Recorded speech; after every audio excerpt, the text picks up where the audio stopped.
No, she had another daughter, but she wasn't really like there that time. So And so she had how two was it? daughters, and she was pregnant of my child at the time. Okay. And how was it that you did you set it up so that you would be alone with this victim? That I what? Would be alone with the victim? No, You didn't set it up. So you this No. this no, this wasn't. did not set it up. No, So tell me why you would set the video a camera up to record this.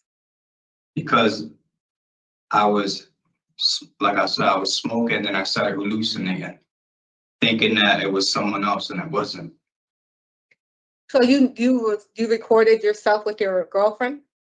Yeah, we used to do videos and stuff. Yes. So why did you say you had to have known that your victim was a minor because you said things like open up and let me put on the baby powder. You say that to the girlfriend that you were with at the time? Oh man. We are about to watch the parole hearing of a man, a monster, who was sentenced November 20th, 2018 to 10 years flat for what he did to this child, this infant. Not only did he do this for who really knows how long, because that information is unavailable, but he filmed it. So the initial charges included CP. Now, if someone could explain to us simpleton, to us sheeple, why you would give a plea deal to a man that has literally recorded his acts, that the evidence is on camera.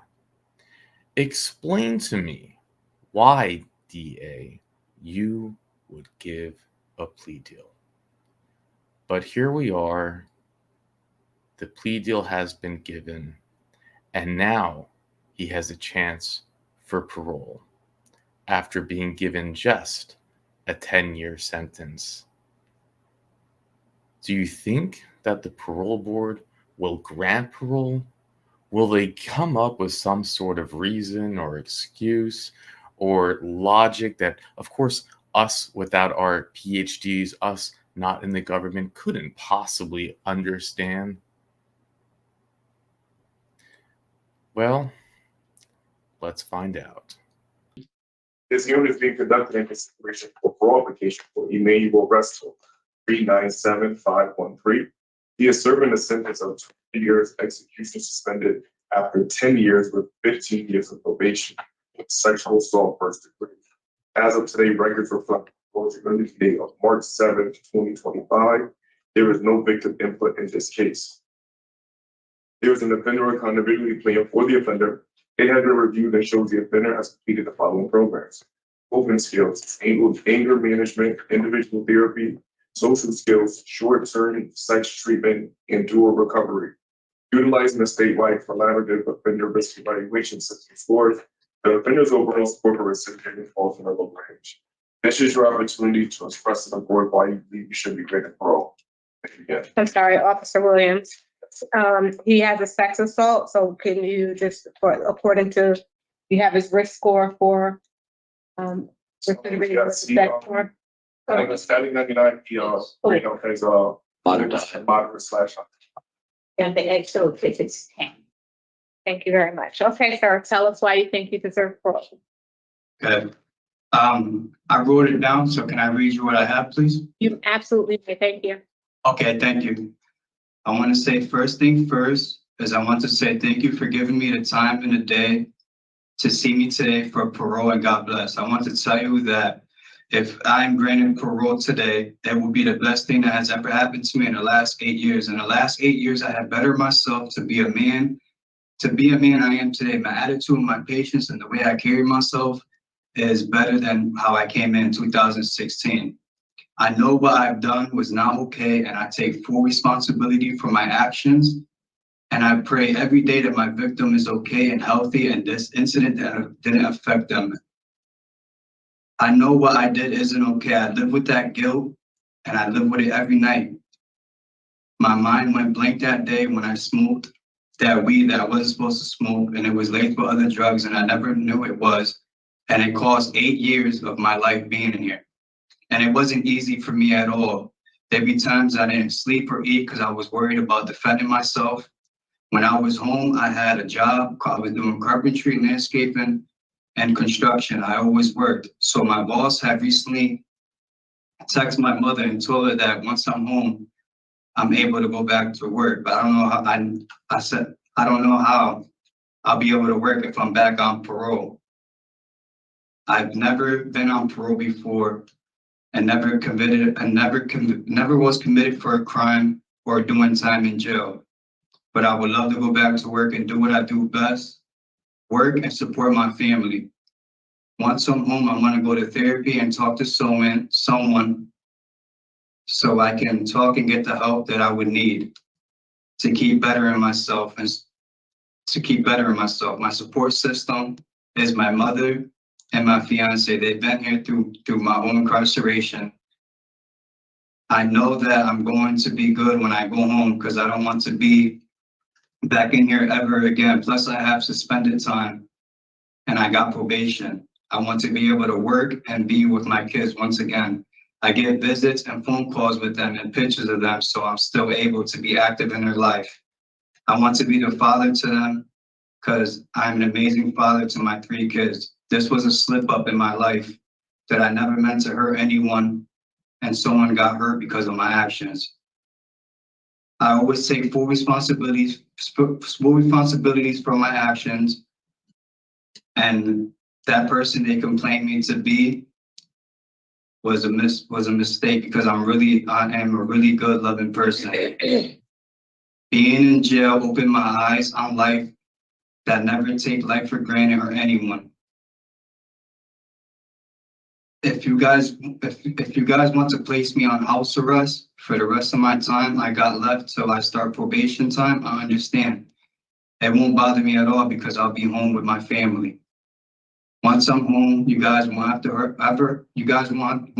ever worry about me committing another crime because I'm going to be working and bettering myself every day. This whole situation and how everything happened affected a lot of people in my life, but it made me be a stronger man to never give up on hope. I feel so sorry for my victim. I really do. Every time I talk about it, I just want to cry because it hurts me. And I know that I was in the wrong. But I bettered myself over the years to become a better person. And that's it. Very good, Mr. Resto. We appreciate you taking time to write down your thoughts. It's helpful when you write that stuff down. That way you won't forget anything. It's just that I know what I did was, it's not okay. Right. Yep. And we appreciate that. And it wasn't okay. But let me tell you this. Stop referring to it as a slip up because it wasn't a slip up. That's a poor choice of words. I'm sorry. I would just say I made a poor decision. And I did make a poor decision. Exactly. And that's taking ownership of it. And that's what we need to hear. Not I slipped up. It sounds like you really have taken time though to work on yourself, and you are remorseful. So what's going to happen here today is each of us are going to take an opportunity to ask you some questions. And when we're done with our questions, we will deliberate and give you our decision. Ms. Chance is going to start with the questions, but just for the record, you are required to appear on the sex offender registration. Is that right? Yes. Do you know how long? Yeah. No, they didn't tell me. Is it for life? Lifetime, yeah. I didn't see it. Wow. Okay. Okay. All right. Go ahead, Ms. Chance. Thank you. So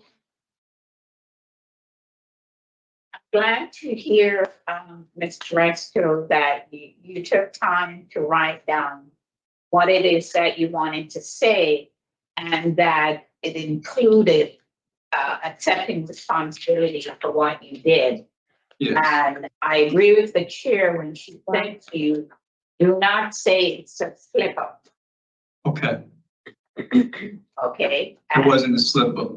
She already explained to you why. It's Mhm. just poor choice of words. Okay, So I know you participated in the short-term sex offender treatment program. Yes. And I would just like for you to tell me a little bit about how helpful it was to you. Because when you committed the offense, I know you were,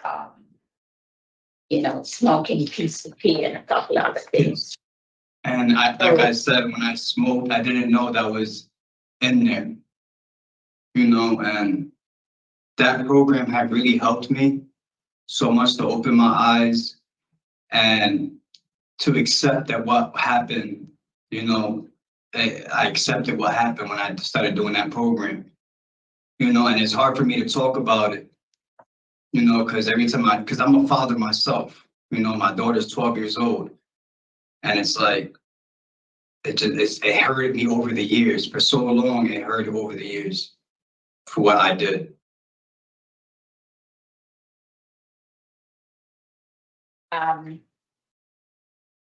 So were you able to identify in program, apart from the fact that you said you were under the influence, were you able to identify anything that was going on with you that you have addressed during your incarceration? Like, what do you mean by that, ma'am? This was a very, very serious charge. It was an assault against a very young person. You got a very high sentence. So Yes. in looking back at the offense, apart from the fact that you were on these drugs and you were hallucinating, what else was going on with you? Because you also dropped out of high school because you were on the drugs. When my father had passed away, I went through a very, very bad depression. And when I was a child, I was a victim of sexual abuse also.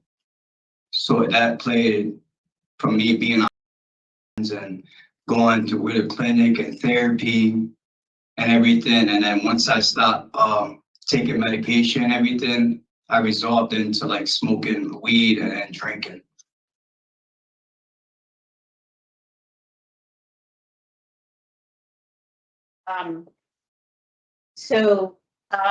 Can you tell me,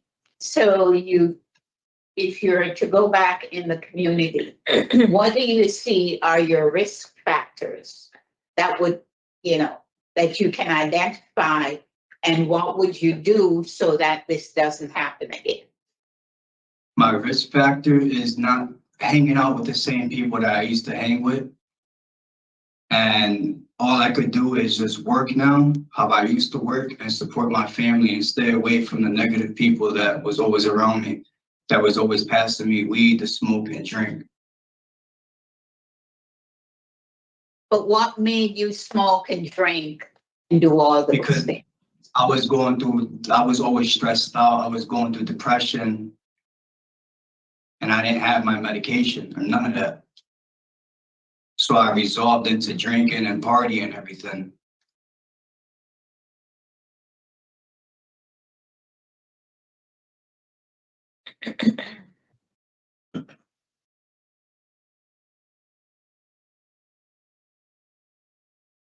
So without details, where do you think you are with your mental health today?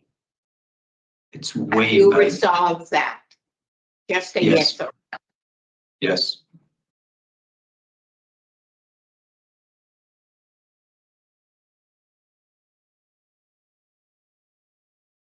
So what were some of the other programs that you took that you felt you benefited from? I think I did like the anger management. That helped out a lot. And talking to mental health workers. How did the anger management help? Um, How did the anger management help you? Because that must have been one of the issues that you were experiencing. yeah, Okay, it helped me out a lot to like express myself always. You know, never hold anything in. Because if you let you hold stuff in, and when you explode, it can be really bad. So I always I learned how to have a journal and express myself every night before I go to sleep. okay. So journaling helps you. Yes. I have a lot of journals. So realistically, how will that work when you go back in the community? What When I- time of the day do you do journaling? Is that going to be part of what you do as a form of therapy when you go back out? Then Yes. tell me about your release plan.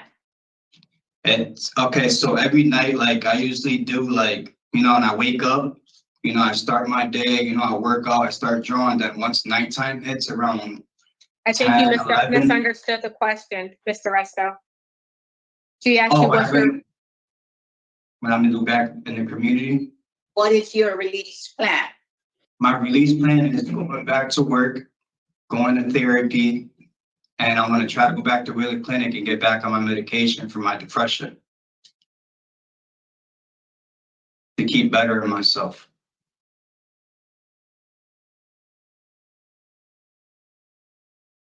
What else? And I want to go back to work and be there for my mother and my kids. Now, you said you used to do carpentry. Yes. Have you made any contact with any form of employment? He has contacted my mother. And because like through family friend, Your previous, boss. that the person that you were working with before? Yes. Okay, so you didn't give the name of the company, you just said you were doing carpentry. What was I the was name? working for carriers. Carriers? Yeah. Okay.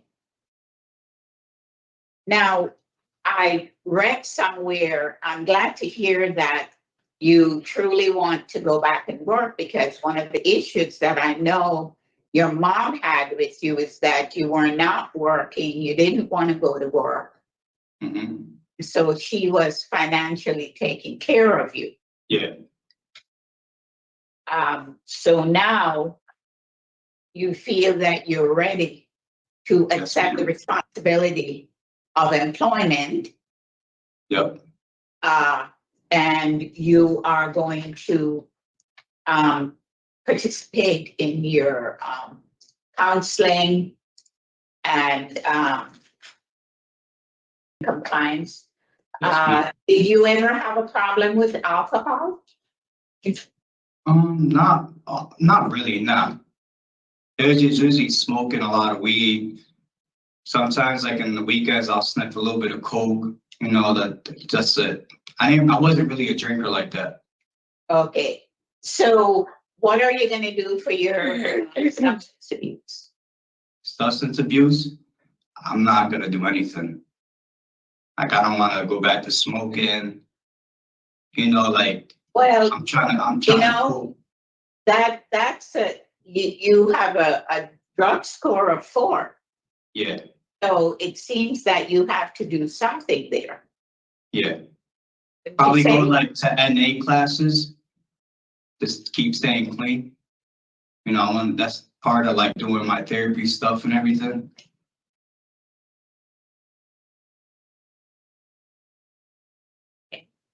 So, excuse me. I noticed that you did not do a tier program there. Yeah, because I thought they were supposed to contact me. That's why. Because towards the end, that's when they're like, "Hey, you got to do a program. You have to do this. You have to do that." And I'm like, this is my first time incarcerated, so I really didn't know the steps on doing stuff. You know.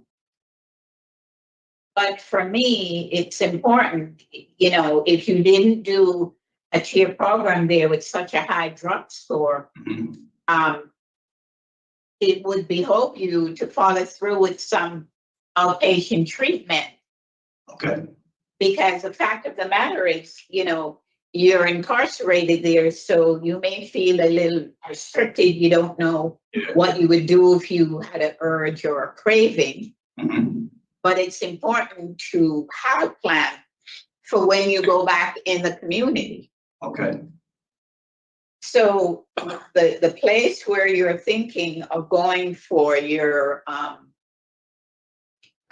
mental health treatment may also have outpatient substance counseling. But Willard Clinic, I think, has that. There you go. Yes. So that's where you would go to access the Mhm. services for both. Yes.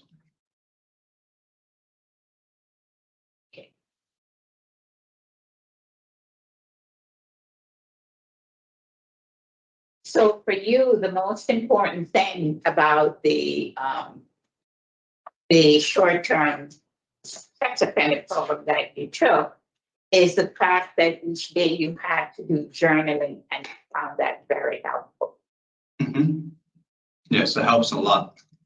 Okay. Do you know where the victim, now, the victim's mother, is she the one that has the 7-year-old son for you? Yes, that's my son with her. Yes. So that's your son's mother. Yes. Are you in contact with her or your son? No, I haven't been. I haven't. And I have to work on trying to get my visitation rights. So I can at least, third party visit with him. And how are you gonna do that? I'm gonna go through the courts. Because I'm on his birth certificate, but I don't have custody because I've been incarcerated. So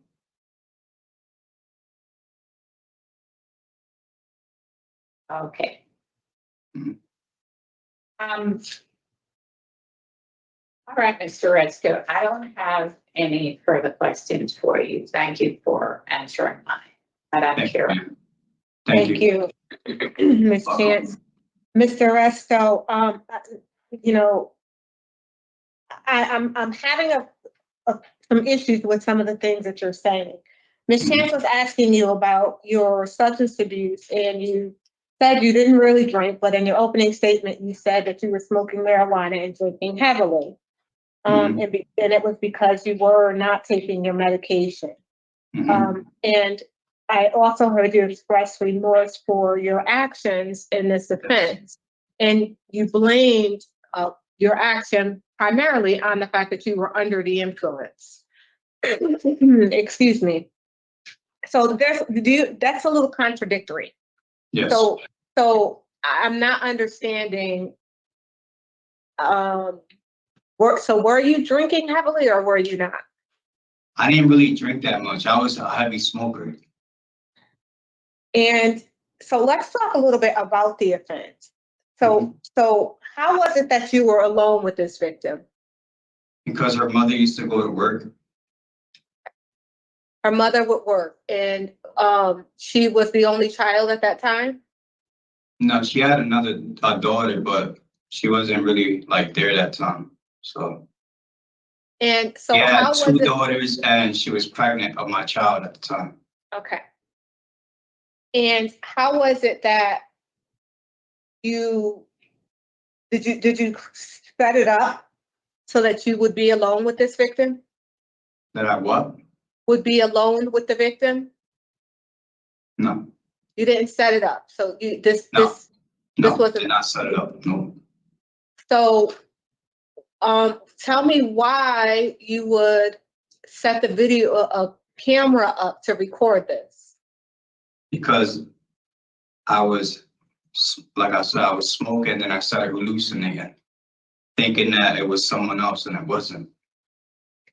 So you recorded yourself with your girlfriend? Yeah, we used to do videos and stuff, yes. So why did you say you had to have known that your victim was a minor because you said things like, open up and let me put on the baby powder. You say that to to the girlfriend that you were with at the time? Oh, man. So what I'm hearing is, honestly, that I think that you're saying that you were under the influence of something, but I really think that this was more of you're acting out because it was done to you. I think that that's a little more, that makes it a little more easier to understand. Does Yeah. not in any way, shape, or form does not mean that we condone any of it, but it helps us understand more because from our training, we've been taught that people who use substances and then do crimes, it's just like a gateway. Mhm. Meaning the thoughts were always there, but because I'm under the influence now, my inhibitions are lowered. So now it's okay for me to do this because now I can say I was under these. So I really think that you need to continue working on the why, and you will have a long time to do that because you're going to be required to participate in treatment out in the community. Yes, And 15 years of probation is going to be difficult to do. yeah, it is, but I know that I got it. That's how I know that I'm not gonna get in trouble. I'm not gonna risk my life anymore for nothing at all. Well, I have to back you up because you've received 2 disciplinary infractions just this year. One of them was for marijuana, and the other one was for headphones, and you knew you weren't supposed to have the headphones. Yeah, And you certainly knew that you shouldn't have been in possession of smoking marijuana. So why did you do that? because this girl that I knew, she was really close to me. She had cancer. She passed away. So And did smoking the marijuana bring her back? no, it did not, man. Did it help you feel better? It made me like stress more, to be honest with you. Because It made first of me all, how think do you more. even sneak and do that? I mean, like that, it just makes no sense. It makes for bringing them in.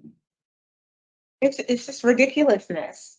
I mean, I want to believe that you are being cognizant about the decisions that you're making based on the things that you've done since you've been in prison, but then you go and negate all the good work that you've done by getting tickets that you know that could have been avoided. Yes. I mean, I just don't understand. And the headphones, why did they give you a ticket for headphones? Because I had a pair of headphones that broke and I had someone fix them. And I guess in the jail, you can't fix headphones or anything or something like that. So I was like, and they ended up taking them from me. Okay, Mr. Rodriguez. Thank you, Madam Chair. Mr. Russ, it's the same chance that I have. 2 tickets this year. Yes. Serious offense. I'm gonna be honest, I don't get it. I don't get it. I understand that. And You took programming, you took all this programming and still. I'm telling you, I promise you guys, once I get home, I would never mess up again. I promise you this. But you're in a place where, you're kind of restricted and structured. You're gonna be outside. You're not gonna have any structure, that much structure, except for the probation. That's I what mean, I said. you're basically gonna be outside.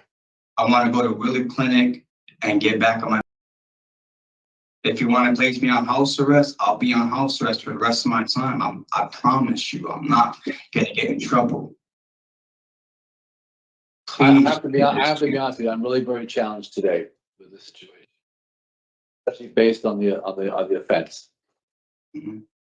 I don't have any additional questions, Madam Chair. Thank you, Mr. Rodriguez. So, Mr. Resto, we're going to talk about your case. You can sit there and listen. We ask that you not interrupt. Thank you. Ms. Kenneth. Okay, so there are a few things that are, concerning.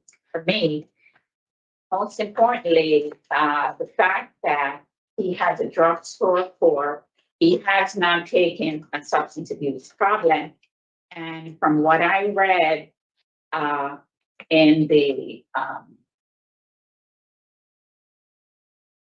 from what I read in the document from the parole officer, the EXO evaluation from the connections, and I listed he was drinking alcohol, sniffing cocaine, smoking marijuana, taking Molly and PCP. Mhm. And when he committed the offense, he said that was part of the reason why he did it. Mhm. So I am concerned about that because I do think he needs to take a tier program. And the fact that the DRs that he received, one of them was an intox ticket. And so I just think that I cannot put the Resto out today on discretionary parole because I think he needs to do a tier program and no DRs and actually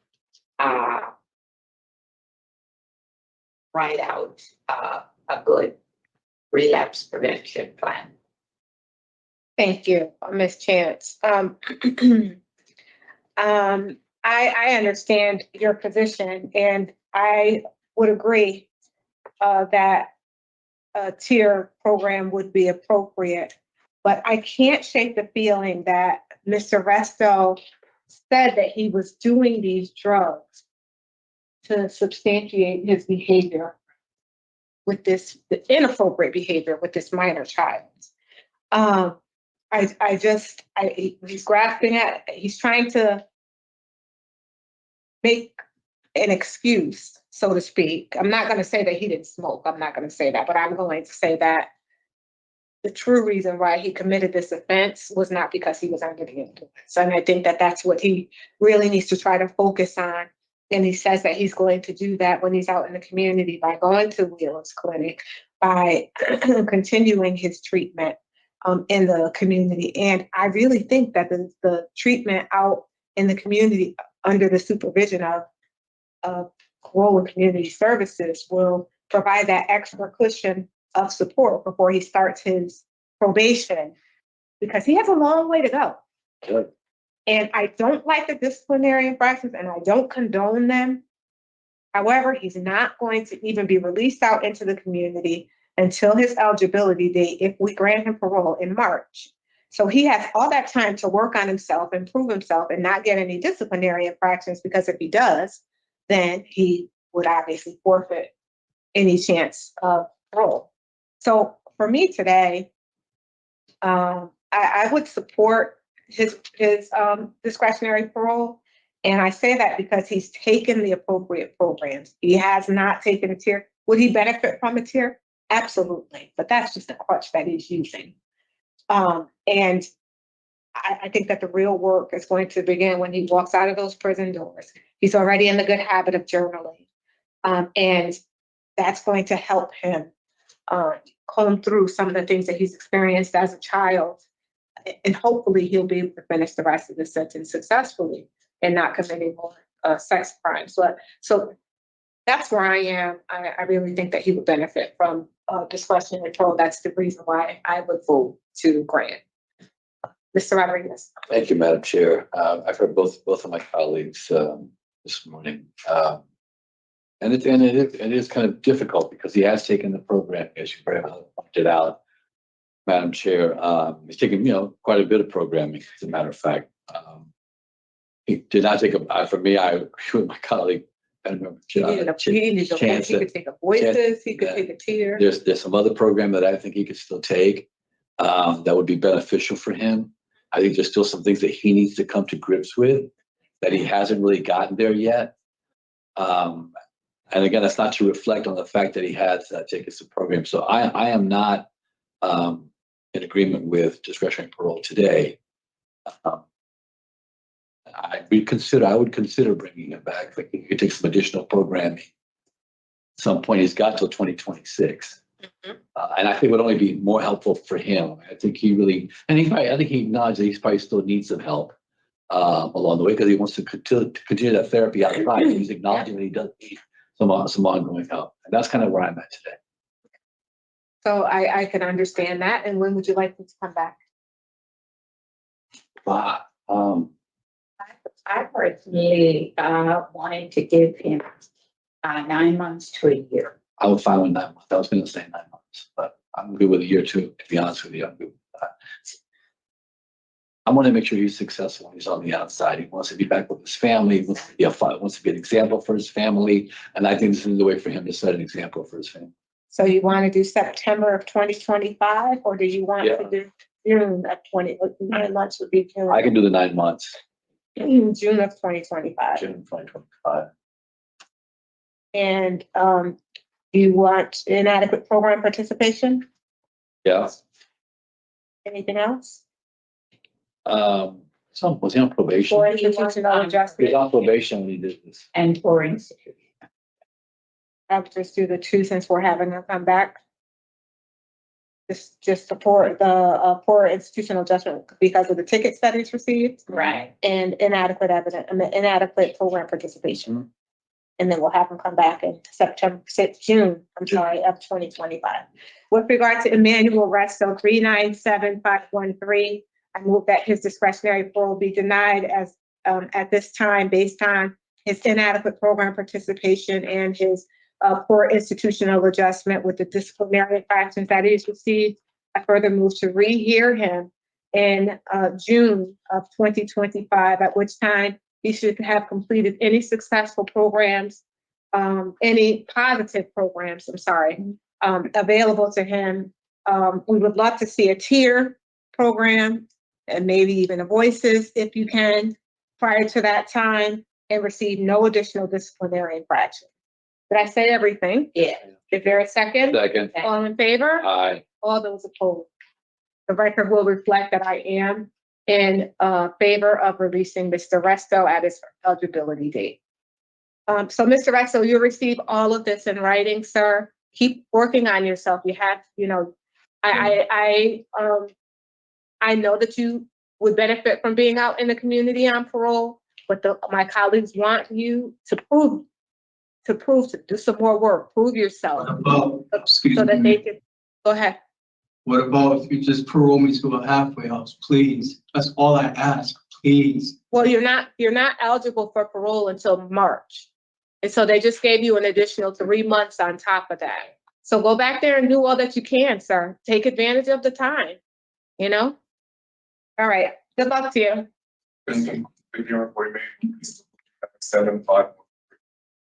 Can you even imagine that Paige was lobbying to parole him? And her logic is, well, they don't have quality programs for therapy in DOC, because he told me that he was, this happened to him when he was a child, that really that's the problem. That's what we believe.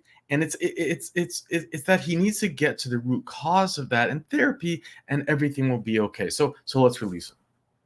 That's her logic. That's disturbing. I mean, Paige, there are times when she goes at it, and I love what she says. But the bottom line is, I don't think anyone can say that her logic, it's dangerous. I mean, it's like broken. It's like, how do you come to the conclusion? There are so many things wrong with that statement because he and it's like, well, yeah, I don't think it's really a substance abuse. So that's just the trigger. So it's like, well, even if you believe that, even if you want to drink the Kool-Aid, all of the Kool-Aid, what's going to happen when he goes out and takes substances? He just had a write-up for doing it in prison a few months ago. For those of you who are wondering the man, of all of a sudden, like, he grew a set. It's not Mike Pohl. Mike Pohl would have went along with Page and he would have been paroled on a majority vote. That's Mr. Rodriguez. He sounds like Mike Pohl, but you heard his disgust.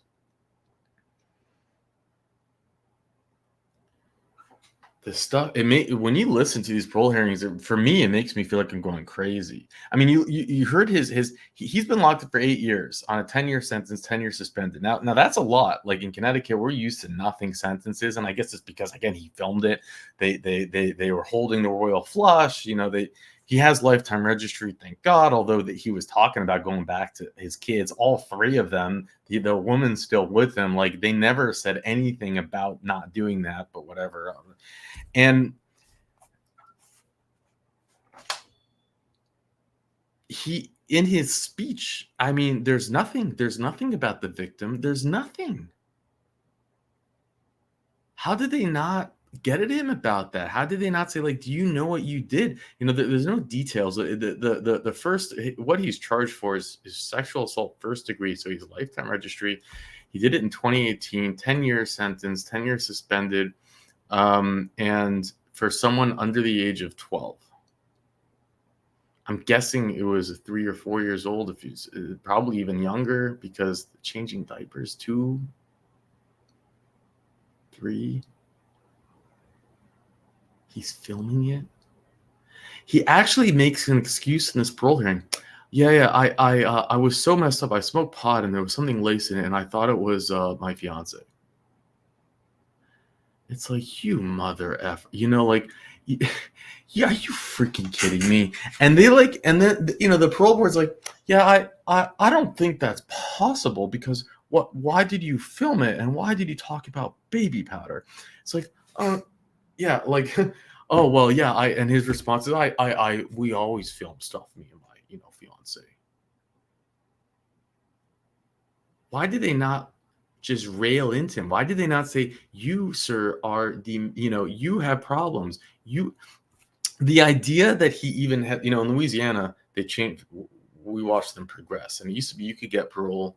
Then they changed, with write-ups, it was more like a discretionary thing. Then they made the rule around 2022, I think, which was you can't have a write-up for 1 year. If you had a write-up within a year, you're not getting a parole hearing. And just recently, in September of 2024, they changed it where you have to go 3 years without a write-up. And here they are in Connecticut, where you could have 2 write-ups in your final year. The guy knows he's coming up for parole. We don't need to be a PhD to understand that this guy knows he's coming up for a parole hearing. He knows that if he's going to do this illegal substance, he is at risk of not getting paroled, yet he chooses to do it anyways when he's the one that will suffer the most from those consequences, but he chooses to do it anyways. And you don't look at that as a huge red flag?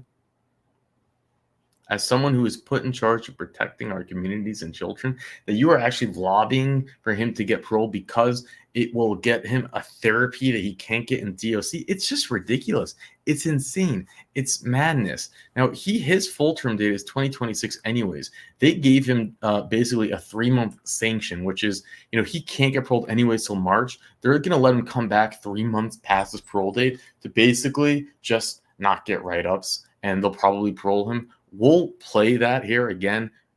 That's not an empty promise. We do that. We follow the inmates. We play it when they come back, whether they're revoked or whether. So make sure you subscribe, hit the notification bell if you want to keep tabs on that. And I think, again, the victim not mentioned, no one cares, no DA, no one mentioned. It's like, who cares, whatever, blah, it's like insanity. And the whole thing was a joke. There's so many things to talk about. Oh, I want to get back and work for my family. Meanwhile, the guy doesn't have a job. And they play it off like, oh, it's good to hear you want to work because we see in our report that you didn't work. You lived with your mom all day. There's some posts online that Richard found that you can read the comments from other people. And there's a lot of people saying that I just can't, I'm not going to share it. But it's like, one of the social media posts. Let's see. I hope he didn't do anything to our kids. Okay, I don't know you, but I hope he didn't do anything to your kids. I know you must be terrified right now and sad that they are too little to talk. That's a comment. Sad that they are too little to talk. And that's because someone wrote that he was around their kids. So that was a response to that.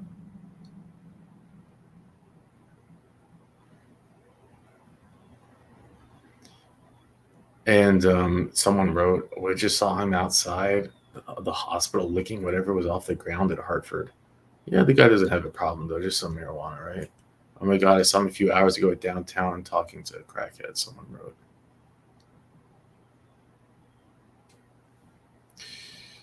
He's like, just release me to a halfway house, please. Like, dude. Wow. Anyways, that's all I have. Because it's just children. Who really cares, right? With that, I'll let you go. Tell me why you would set the video, a camera up to record this. Because I was, like I said, I was smoking, and then I started hallucinating, thinking that it was someone else, and it wasn't. So you recorded yourself with your girlfriend? Yeah, we used to do videos and stuff, yes. So why did you say you had to have known that your victim was a minor because you said things like, open up and let me put on the baby powder. You say that to the girlfriend that you were with at the time?